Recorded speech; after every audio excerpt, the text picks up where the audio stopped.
മുമ്പ് വി.ഡി. സതീശൻ മനോരമയ്ക്ക് നൽകിയ അഭിമുഖത്തിലെ ചില ഭാഗങ്ങളാണ് ഇപ്പോൾ വൈറലാകുന്നത്. അദ്ദേഹം അന്ന് പറഞ്ഞത് ഇങ്ങനെയാണ്: ഞാൻ അന്ന് രാഷ്ട്രീയക്കാരൻ മാത്രമല്ല, ഹൈക്കോടതി വക്കീൽ കൂടിയാണല്ലോ. ആകെ പോയത് ഒരു പെണ്ണുകാണൽ ചടങ്ങിന് മാത്രമാണ്. ആ പെൺകുട്ടിയെ തന്നെ വിവാഹവും കഴിച്ചു. ആലുവക്കാരിയായ ലക്ഷ്മിപ്രിയ. ഇലക്ഷനിൽ പരാജയപ്പെട്ട ഉടനെയായിരുന്നു വിവാഹം. 5 വർഷം ഒരുപാട് പ്രതിസന്ധികളുണ്ടായി. പരാജയപ്പെട്ടെങ്കിലും പറവൂരിൽ തന്നെയായിരുന്നു. നാട്ടുകാർക്ക് വേണ്ടി പ്രവർത്തിക്കാൻ തുടങ്ങി. അന്ന് അത്യാവശ്യം ഫീസൊക്കെ കിട്ടുന്ന തിരക്കുള്ള വക്കീലായിരുന്നു. ജനസേവനവും വക്കീൽ ജോലിയും ഒന്നിച്ചു കൊണ്ടുപോകാനായില്ല. വിവാഹം കഴിഞ്ഞിട്ടേ ഉള്ളൂ. ആവശ്യങ്ങൾ ഒരുപാടുണ്ട്. വരുമാനം വലിയ പ്രശ്നമാണ്. എങ്കിലും മുഴുവൻ സമയ രാഷ്ട്രീയ പ്രവർത്തനത്തിലേക്ക് ഇറങ്ങി. അടുത്ത തെരഞ്ഞെടുപ്പിൽ ഇതേ മണ്ഡലത്തിൽ സ്ഥാനാർത്ഥിയായി നിൽക്കാനാകും എന്ന് ഒരുറപ്പുമില്ല.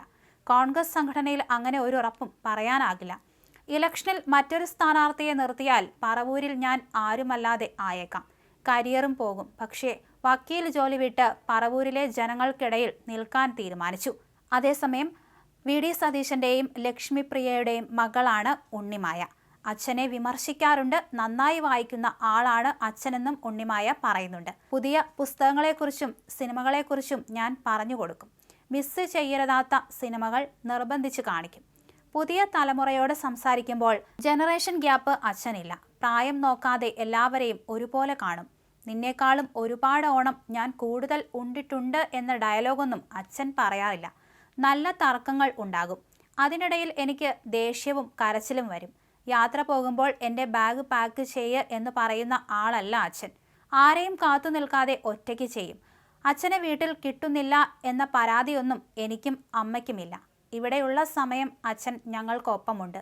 ഫോൺ പോലും അത്യാവശ്യത്തിനെ ഉപയോഗിക്കും, ഉണ്ണിമായ പറയുന്നു. അതേസമയം കേരളത്തിന്റെ 13ാമത് മുഖ്യമന്ത്രിയായി വി.ഡി. സതീശൻ തിങ്കളാഴ്ച സത്യപ്രതിജ്ഞ ചെയ്ത് അധികാരമേൽക്കും. വൈകിട്ട് 4-ന് എം.എൽ.എമാരുടെ യോഗം ചേർന്ന് ഔദ്യോഗികമായി തെരഞ്ഞെടുക്കും. ഇന്ന് 7 മണിക്ക് ഗവർണറെ കാണും.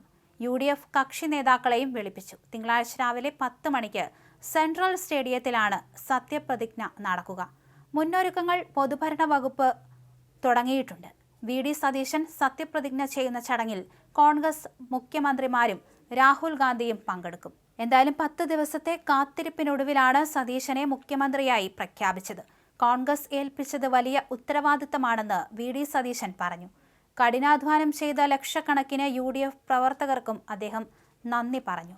ടീം UDF ആണ് തന്നെ ഈ നിലയിൽ എത്തിച്ചത്. പ്രവർത്തകരോട് തനിക്ക് വലിയ കടപ്പാടുണ്ട്.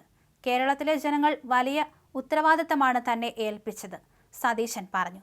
KC വേണുഗോപാലിനും രമേശ് ചെന്നിത്തലയ്ക്കുമൊക്കെ അദ്ദേഹം നന്ദി പറഞ്ഞിട്ടുണ്ട്.